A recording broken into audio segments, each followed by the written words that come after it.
Hi hello welcome to Arabian Tamil பொண்ணு. இன்றைக்கி நம்ம சேனலில் பார்த்தீங்கன்னா சுக்கு காஃபி தான் பார்க்க போகிறோம். இந்த வின்டர் டைமில் நிஜமாகவே சூப்பராக இருக்கும் சுக்கு மல்லி காஃபி குடிக்கிறது. கோல்டாக இருக்கட்டும், ஃபீவராக இருக்கட்டும், இந்த நல்ல குளிர் டைமில் பார்த்தீங்கன்னா இது மாதிரி ஒரு சுக்கு காஃபி போட்டு குடித்து பஜ்ஜியும் கூட எடுத்துக்கிட்டால் ரொம்பவே சூப்பராக இருக்கும்.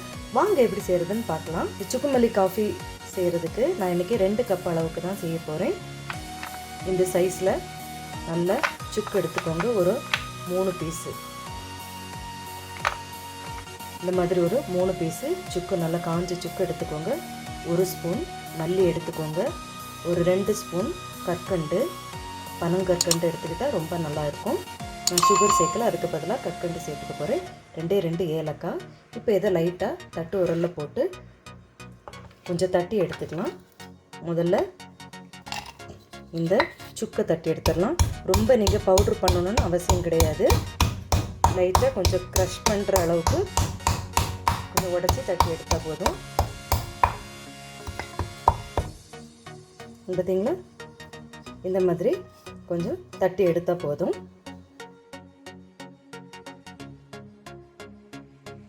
இப்போ இதில் இந்த மல்லியை, முழு மல்லியை லைட்டாக தட்டி எடுத்துக்கலாம்.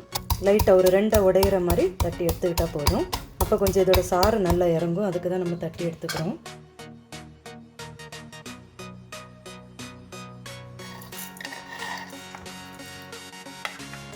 இப்போ இந்த 2 ஏலக்காயை தட்டிடலாம். அதுவும் பொடி பண்ணணும்னு அவசியம் கிடையாது. இந்த மாதிரி 2 உடையிற மாதிரி தட்டி எடுத்துக்கோங்க. ஓகே, அவ்வளோதான். ஓகே, வாங்க இப்போ காஃபி போட ஆரம்பிச்சிடலாம். ஓகே, காஃபி போடுறதுக்கு தேவையான பாத்திரம் வச்சுக்கோங்க. அதில் இப்போ நான் 500 ml தண்ணி சேர்த்துக்கிறேன்.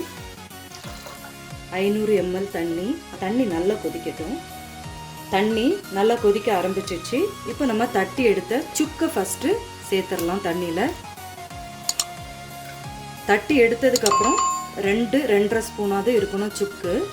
அப்போ தான் சுக்கோட எஃபெக்ட்டு நல்லா தண்ணியில் இறங்கி காஃபி வந்து சூப்பராக இருக்கும். இந்த சுக்கை வந்து இப்போ பார்த்தீங்கன்னா ஒரு மூடி போட்டு ஒரு 3 to 5 மினிட்ஸ்க்கு லோ ஃப்ளேமில் அப்படியே வச்சு விட்டுடலாம். நல்ல இந்த சாறு இறங்கணும். ஸோ 3 to 5 மினிட்ஸ் மூடி போட்டு வச்சிடலாம். 5 மினிட்ஸ்க்கு அப்புறம் பார்க்கலாம். நல்லா சிம்மில் வச்சுக்கோங்க. சூப்பராக 5 மினிட்ஸ் மூடி போட்டு நல்லா இந்த சுக்கை போட்டு தண்ணியில் கொதிக்க வச்சாச்சு. இப்போ பார்த்தீங்கன்னா சுக்கோட ஃபுல் எசன்ஸும் இந்த தண்ணியில் இறங்கி இருக்கும். இந்த டைமில் 5 நிமிஷத்துக்கு அப்புறமா இந்த மல்லி சேர்த்துக்கோங்க. அதுக்கு கூட நம்மளோட ஏலக்காவை சேர்த்துருங்க. இப்போ இதை ஒரு 2 மினிட்ஸ்க்கு மூடி போட்டுடலாம். நல்லா 2 மினிட்ஸ் கொதிக்க வச்சாச்சு. இப்போ அந்த மல்லி ஏலக்காவோட சாரும் நல்லா இறங்கி இருக்கும் தண்ணியில். லாஸ்ட்டாக இப்போ நம்ம எடுத்து வச்சுருக்கிற கற்கண்டு சேர்த்துடலாம். கற்கண்டுக்கு பதிலாக நீங்கள் ப்ரௌன் சுகரோ ஒயிட் சுகரோ, இது ஆப்ஷனல் தான், உங்கள் விருப்பத்துக்கு ஏற்றது மாதிரி சேர்த்துக்கோங்க.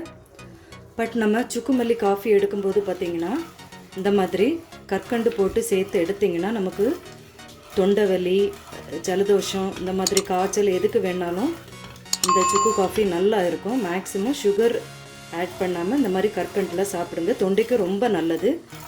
இந்த கற்கண்டு கொஞ்சம் கரையிறது வரைக்கும் ஒரு 1 or 2 மினிட்ஸ் வச்சு கொதிக்க வச்சு எடுத்துக்கணும். ஓகே, சூப்பராக நம்மளோட சுக்கு காஃபி ரெடி ஆகிடுச்சு. இப்போ ஸ்டவ் ஆஃப் பண்ணிவிட்டு இதை ஒரு சர்விங் கப்புக்கு மாற்றிக்கலாம்.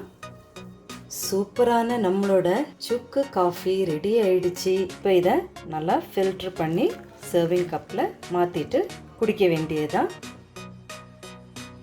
ஸோ இந்த ரெசிபி உங்களுக்கு பிடிச்சிருக்கும் நான் நினைக்கிறேன். இந்த ரெசிபி உங்களுக்கு பிடிச்சிருந்துச்சுன்னா please like, share and subscribe. Arabian Tamil பொண்ணு. அளவாக சாப்பிடுங்க, ஆரோக்கியமாக இருங்க.